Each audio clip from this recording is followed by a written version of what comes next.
दोस्तों नमस्कार। दोस्तों मैं अपने इस यूट्यूब चैनल पे आप सभी का एक बार फिर दोबारा स्वागत करता हूँ। दोस्तों आज की वीडियो में मैं आपको बताऊँगा दश महाविद्या में 8वीं महाविद्या माँ बगलामुखी के बारे में। माँ बगलामुखी की साधना किन लोगों को ज़रूर करनी चाहिए, इसमें क्या-क्या सावधानियाँ बरतनी चाहिए, इन सब चीज़ों के बारे में ज़रूर बात करेंगे और मुझे पूरा भरोसा है कि आज इस वीडियो में जो जानकारी मैं आपको देने वाला हूँ, ये आपको पूरे यूट्यूब पे कहीं नहीं मिलेगी। इतनी सटीक जानकारी तो कहीं पे भी नहीं मिलेगी दोस्तों। तो आप अगर इस चैनल पे नए हैं और चैनल को अभी तक सब्सक्राइब नहीं करा है, तो इस चैनल को पहले सब्सक्राइब करिए, बेल आइकन पे क्लिक करना ताकि फ्यूचर में आने वाले वीडियोज़ के नोटिफ़िकेशन आपको मिलते रहें। दोस्तों 10 महाविद्याओं का जब भी ज़िक्र होता है, तो आम व्यक्ति को लगता है कि ये उसके बस का खेल नहीं है।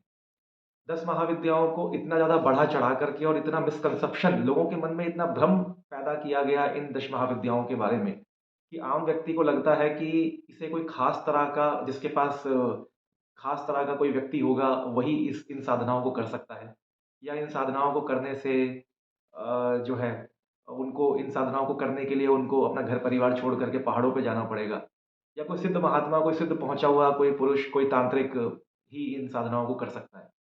लेकिन दोस्तों मैं इस बात से बिल्कुल भी इत्तेफ़ाक नहीं रखता। दरअसल ये जो 10 महाविद्याएँ हैं, ये बहुत ही शक्तिशाली साधनाएँ हैं, इसमें कोई शक नहीं है। और जो व्यक्ति इन साधनाओं को करता है, इन साधनाओं को करके आप अपने जीवन में निश्चित रूप से बहुत आध्यात्मिक सफलता, स्पिरिचुअल ग्रोथ आप अचीव कर सकते हैं। लेकिन कुछ धर्म के ठेकेदारों ने, धर्म गुरुओं ने इन साधनाओं को इतना कॉम्प्लिकेटेड बना दिया और लोगों के सामने इस तरीके से बढ़ा-चढ़ा करके पेश किया कि लोग इन साधनाओं से दूर हो गए। कई तरह के भ्रम लोगों के मन में इन साधनाओं को लेकर के हैं। लेकिन मैं आपको आज एक चीज़ यहाँ पे ज़रूर क्लियर करना चाहूँगा कि देखिए, देवी-देवताओं की साधनाएँ आप जब करते हैं, तो उनमें निश्चित रूप से कई तरह के नियम होते हैं। हमें उन नियमों का पालन ज़रूर करना चाहिए। लेकिन एक तंत्र मार्ग होता है और एक भक्ति मार्ग होता है। अगर आप भक्ति मार्ग के द्वारा आप किसी भी देवी-देवता की शरण में जाएँगे और अगर भक्ति मार्ग के माध्यम से जाएँगे, तो आपको वहाँ ज़्यादा किसी गुरु की अगर आपके पास कोई योग्य गुरु नहीं भी है, आप बिना गुरु के भी अगर भक्ति मार्ग के द्वारा अगर आप उस देवी की या देवता की अगर साधना करते हैं, तो आपको निश्चित रूप से कोई उसमें घबराने की ज़रूरत नहीं है कि अगर कोई कमी भी हो गई, तब भी आपको कोई नुकसान नहीं होगा। तो हमें अगर आपके पास कोई योग्य गुरु नहीं है, कोई टीचर आपको गाइड करने वाला नहीं है, तो एक भक्ति मार्ग के द्वारा हमें इन देवी-देवताओं की साधना ज़रूर करनी चाहिए। क्योंकि अगर मान लीजिए कि आपके जीवन में कोई समस्या है, कोई परेशानी है और आपको उस एक पर्टिकुलर किसी देवता की पूजा करने से अगर आपको उस समस्या से छुटकारा मिल सकता है और आपके पास कोई योग्य टीचर कोई अच्छा कोई टीचर है नहीं, उस विद्या के जो ज्ञाता हैं, वो आपके पास नहीं है, तो क्या आप उस साधना को नहीं करेंगे? आप बताइए। हमें ये समझना पड़ेगा कि जितने भी देवी-देवता हैं इस संसार में, ये सभी देवी-देवता, देवता कौन है? देवता है जो देता है, ना कि जो लेता है। जो देने वाला है वही देवता है। तो ये देवता तो हमेशा आपको देने के लिए तैयार बैठे हैं।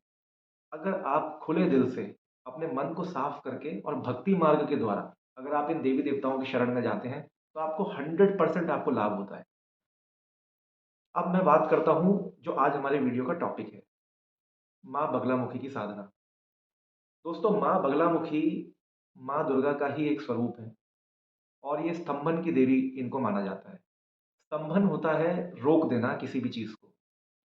कोई भी नेगेटिविटी, कोई भी ऐसा व्यक्ति जो आपको नुकसान पहुँचा रहा है, चाहे वो अपनी ज़ुबान के माध्यम से, अपने हाथ-पैर के माध्यम से, अपने किसी भी क्रियाकलाप के द्वारा, कोई भी ऐसा काम कर रहा है आपके विपरीत जाकर के कि उससे आपको नुकसान हो सकता है या हो रहा है, तो उसको वहीं के वहीं एज़ इट इज़ रोक देना, उस क्रिया को स्तंभन कहा जाता है। और दश महाविद्याओं में जो माता बगलामुखी हैं, ये स्तंभन के लिए अगर शत्रु स्तंभन करना है, उसके मुख को, शत्रु के ज़ुबान को अगर वो आपको अपनी ज़ुबान से कोई नुकसान पहुँचा सकता है, उसकी ज़ुबान को वहीं के वहीं रोकना है, तो माँ बगलामुखी से सर्वश्रेष्ठ साधना कोई दूसरी हो ही नहीं सकती। अब देखिए, अगर आपको अकारण आप अपनी जगह बिल्कुल सही हैं, आपने किसी का अहित नहीं किया, उसके बावजूद लोग आपको परेशान कर रहे हैं। आपके शत्रु आपको तकलीफ़ पहुँचा रहे हैं, आपको हानि पहुँचा रहे हैं। आपके ऊपर कोई झूठा कोर्ट कचहरी कोई झूठा मुकदमा आपके ऊपर चल रहा है और आप की कोई गलती नहीं है। झूठा आपके ऊपर मुकदमा बनाया गया है। लोग बिना किसी कारण आपसे शत्रुता मोल लेते हैं। तो आपको माँ बगलामुखी की शरण में ज़रूर जाना चाहिए। अगर आप माँ बगलामुखी की साधना करते हैं, तो आप झूठे मुकदमों से और अपने शत्रुओं से निश्चित रूप से आप उनके ऊपर विजय प्राप्त कर लेंगे। इसमें कोई दो राय नहीं है। अब लेकिन इसमें शर्त एक है कि आप अगर बेकसूर हैं और आपने अगर आपकी कोई गलती नहीं है, आपको आपके शत्रु अगर बिना किसी कारण आपको परेशान कर रहे हैं, कोई भी व्यक्ति उठ कर के आके आपका काम खराब कर देता है या आपकी जन्म कुंडली में कुछ ऐसे क्रूर ग्रह हैं, जिनके कारण, जिनके फलस्वरूप आपको जीवन में बहुत ज़्यादा संघर्ष करना पड़ रहा है, तो आपको माँ बगलामुखी की साधना ज़रूर करनी चाहिए। माँ बगलामुखी की जो साधना है, ये इंस्टेंट रिज़ल्ट देती है, बहुत जल्दी। आप जैसे ही इनका ध्यान करते हैं, आप इनको मदद के लिए पुकारते हैं, ये इमीडिएटली आपकी मदद करने के लिए आती हैं। अब आज मैं आपको एक बेसिक, एक सात्विक प्रयोग आपको बताऊँगा, एक ऐसी विधि आपको बताऊँगा, जिसके द्वारा आप माँ बगलामुखी का ध्यान करेंगे, उनका नाम लेंगे, आपको निश्चित रूप से मदद मिलेगी। और जो भी आपको शत्रुओं से संबंधित जो बाधाएँ आ रही हैं, आपके काम बनते-बनते खराब हो जाते हैं, उन सब में आपको फ़ायदा होगा। दोस्तों 10 महाविद्या में, दसों विद्याओं के अलग-अलग गणेश और अलग-अलग भैरव हैं। माँ बगलामुखी के जो गणपति हैं, जो गणेश हैं, उन्हें हरिद्रा गणेश कहा जाता है। तो जैसा कि आप में से अक्सर लोग जानते होंगे कि जब भी आप कोई पूजा-पाठ करते हैं, कोई साधना करते हैं, तो हमें सबसे पहले गणपति का ध्यान करना होता है। माँ बगलामुखी की साधना में हमें सबसे पहले हरिद्रा गणेश का ध्यान करना चाहिए। अगर आपने कोई गुरु बनाया हुआ है, तो आप सबसे पहले अपने गुरु को प्रणाम करिए। अगर आपने कोई गुरु नहीं बनाया हुआ, तो आप भगवान शिव को अपने गुरु के रूप में उनको धारण करके और भगवान शिव का नाम लीजिए सबसे पहले, कि मैं आपको अपने गुरु के रूप में आपको धारण करता हूँ, आप मेरा मार्गदर्शन करिए। और इसके बाद आपको हरिद्रा गणेश का ध्यान करना चाहिए। हरिद्रा गणेश का ध्यान करने के लिए उनका एक बीज मंत्र है, जो मैं आपको यहाँ स्क्रीन पे दिखा रहा हूँ। ये बीज मंत्र है ह्रींग ग्लॉन्ग, ह्रींग ग्लॉन्ग। इसकी एक माला, हल्दी की माला आप लेंगे, पीली हल्दी की जो माला होती है, उसके ऊपर आपको एक माला इस बीज मंत्र का सबसे पहले जाप करना है।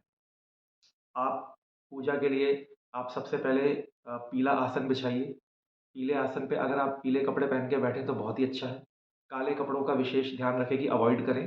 पीले कपड़े ना हो तो सफ़ेद पहन लें, लाल पहन लें, लेकिन काले कपड़े अवॉइड करें इस साधना में।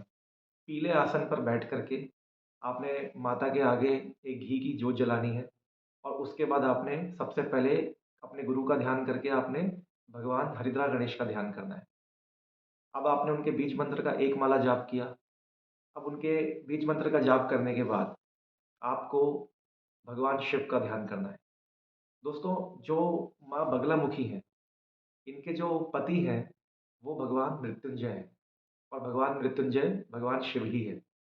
तो आप अगर एक माला अगर महामृत्युंजय मंत्र की कर सकते हैं, तो बहुत ही अच्छा है।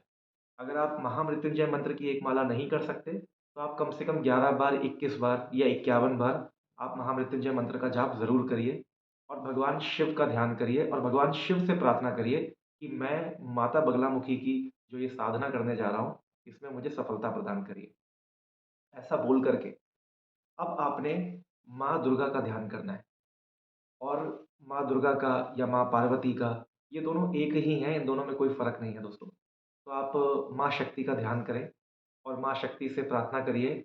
अगर आपके घर में माँ बगलामुखी की तस्वीर है, तो बहुत ही अच्छा है, अगर नहीं है, तो आप माता पार्वती या माँ दुर्गा के आगे प्रार्थना करिए कि हे माँ, हे देवी, मैं आपके बगलामुखी स्वरूप का ध्यान कर रहा हूँ और अपना नाम बोलिए, अपना पूरा नाम, अपनी राशि जो आपकी चंद्र राशि है, अपना गोत्र।